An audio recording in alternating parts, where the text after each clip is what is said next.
I had a similar occurrence, but not it didn't end quite in that heartbreak. So you did the Um, snowbank thing, huh? I did, right? So I had somebody that wanted me to brew.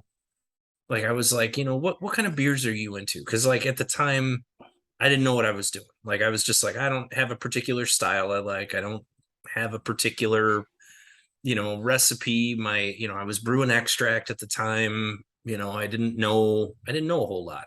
So I'm only 4 or 5 brews in, like to my brewing career. And the guy's like, one of my favorite beers is Alaskan Amber.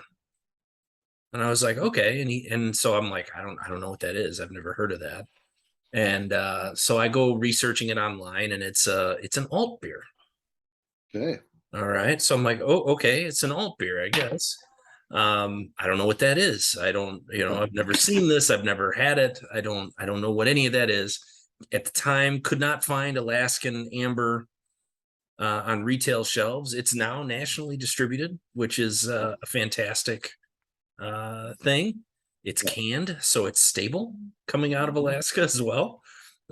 So it does quite well for itself out on the shelves in mixed packs and whatnot. But at the time, a good 6, 7 years ago, it just wasn't there. Yeah. So I was like, all right, well, I'll try and brew this beer, and tried to brew it, and I brewed it on the coldest day of the year in whatever year that was. It was middle of January. It was freezing cold. I think it was the year of the polar vortex. Oh my gosh. So just to date that, right? So it was a while back. So polar vortex, and I'm like, you know what? I'm stuck here at home. I'm gonna brew this beer, and I'm gonna chill it in a snowbank outside and do this, right? So brew the beer, in the kitchen, extract, um, and I do a full volume boil in the kitchen because I'm like, well, the snowbank will handle it. I don't have to dilute it down. I'll do the whole full Yeah. volume. So then I go and bring this thing outside, and in a foot of snow out in my backyard, I plunk this thing down and I wait. And what I didn't realize was that when you put a massive heat source into snow, it doesn't like chill down the heat source. It forms an ice barrier that Oh, insulates around the kettle.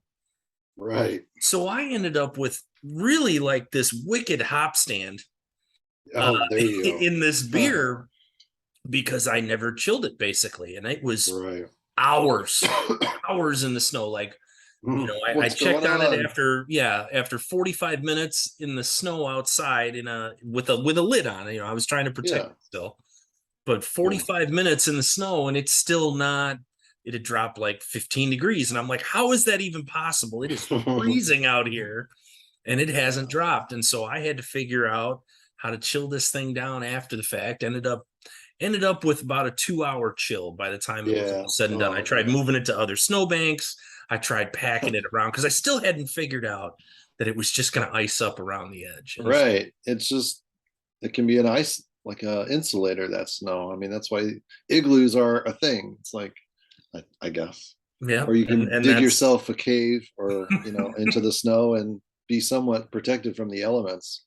Live and learn. yeah, yeah. Snow is not not your friend for chilling.